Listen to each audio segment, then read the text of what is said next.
Halo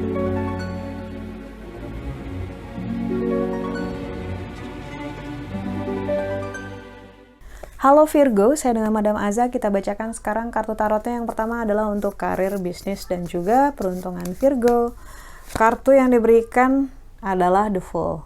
Loncat dari jurang untuk mendapatkan bintang, tandanya melakukan satu hal yang berisiko, nggak seperti biasanya untuk dapetin hal-hal yang menurut kamu layak untuk dikejar, walaupun dengan ada risikonya tersebut gitu. So, kartu The Fool ini intinya adalah pada keberanian kamu untuk loncat. Nggak harus terlalu berarti, wah saya pindah kerja saat ini juga madam gitu, karena saya berani, ya nggak gitu. Tapi kayak keberanian untuk keluar dari sudut pandang yang lama, misalnya keberanian untuk belajar hal yang baru, keberanian untuk negur anak baru yang masuk di divisi sebelah, itu juga bisa dibilang keberanian gitu ya, melakukan hal-hal yang berbeda, yang berisiko mungkin buat kamu gitu, yang kamu anggap ini kayaknya kurang nyaman gitu, terus akhirnya kamu berani keluar dari zona nyaman itu supaya kamu dapetin si bintang yang pengen kamu dapetin gitu. Dan saya selalu ngingetin bahwa nggak pernah terlambat ya untuk belajar skill baru. Jangan anggap diri kamu terlalu tua atau terlalu bodoh atau terlalu ketinggalan untuk belajar skill baru apapun itu. Misalnya pengen belajar coding, monggo silakan belajar coding. Misalnya pengen belajar kristik atau merajut, ya silakan gitu. Karena hal-hal yang kecil-kecil itu bisa membawa kita untuk sampai ke hal-hal yang besar, walaupun kesannya nggak ada koneksinya gitu ya.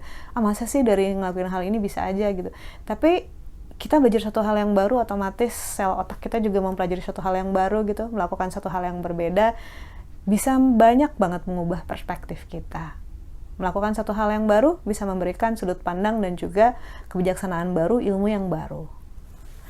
Lalu untuk percintaan Virgo,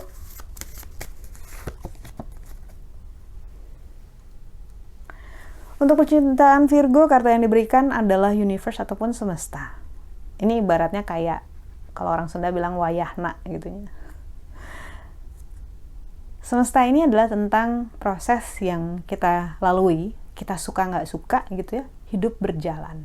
Kita suka nggak suka yang namanya fase akan silih berganti. Nggak bisa kita cuma pengen happy-happy terus, ngerasa diperhatiin terus, dikejar-kejar terus, atau manis-manis terus, tanpa kita mau menerima masa-masa di mana dia lagi sibuk, dianya nggak perhatian karena dia ngurusin keluarganya, ataupun dianya lagi bete karena dia lagi PMS gitu ya. Hal-hal yang namanya dalam relasi itu kita belajar untuk menyeimbangkan energi kita dengan energi pasangan ataupun calon pasangan. Dan pada saat kita ngerasa bahwa kita butuh menuntut lebih, diingatkan diri sendiri bahwa pasangan pun orang lain dengan ada ego sendiri, ada semestanya sendiri. Sama seperti kita punya semesta kecil kita sendiri, nggak selamanya bisa tanda kutip melayani kita, melayani ego kita. Sama seperti kita juga nggak bisa selamanya ngelayanin ego dia. Ada masa-masanya kita perlu fokus ke diri sendiri dulu. So, kartu semesta ibaratnya bilang ya, fase, proses ya seperti itu. Tapi nggak usah khawatir, karena kayak pagi yang akan ada siang, sore, dan malam, besok juga akan pagi lagi kok. Setelah itu besoknya lagi masih ada pagi lagi. Ya hidup itu cuman gitu aja. Lalu untuk kartu nasihat Virgo, kartu yang keluar adalah The Emperor, energi raja.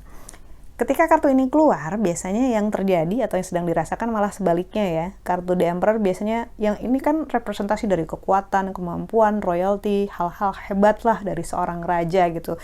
You have energi raja yang keren banget, yang leading, memimpin, dominan, apa aja bisa gitu kan. Nah biasanya justru orang lagi ngerasa sebaliknya. Jadi kalau misalnya kamu ngerasa bahwa kamu nggak sanggup, kamu nggak kuat gitu ya, kamu nggak layak, itu sebenarnya adalah sebuah sabotase kesannya apa gitu ya. Itu sebenarnya adalah sebuah kudeta untuk kehidupan kamu sendiri, untuk kebahagiaan kamu sendiri. Jadi jangan dilakukan. Dunia ini udah cukup susah. Jadi jangan kita tambah susah dengan pemikiran kita yang overthinking ataupun perasaan kita yang nggak bermanfaat, nggak beneficial buat diri kita sendiri. Lebih baik kita fokus untuk jadi cheerleader buat diri kita sendiri. Ayo, aku pasti bisa. Aku akan terus bersemangat, apapun yang terjadi. Kalau aku berusaha, aku yakin akan mendapatkan hasil yang jauh lebih baik dibanding aku tidak berusaha. So, kartu The Emperor menunjukkan adanya kemampuan kamu, kekuatan kamu, kompetensi kamu gitu. Karena kamu sendiri sudah cukup baik gitu ya, cukup dewasa, cukup hebat seperti Cato the Emperor ini, janganlah dijegal kebahagiaannya, kesuksesannya, kebaikannya gitu ya, dengan ketidakpercayaan diri ataupun self-doubt yang berlebih-lebihan. Self-doubt sedikit itu boleh, biar kita bisa mereview kondisi kita dan perilaku kita, keputusan kita. Tapi kalau berlebihan, gak bagus. Sekian bacaannya, semoga bermanfaat. Kita doakan yang terbaik saja untukmu, terutamanya semoga sehat selalu, panjang umur, kaya raya, bahagia, berkelimpahan segala hal yang baik dari Tuhan Yang Maha Esa. Terima kasih bantu saya dengan cara diklik like-nya, subscribe, share, dan juga komen.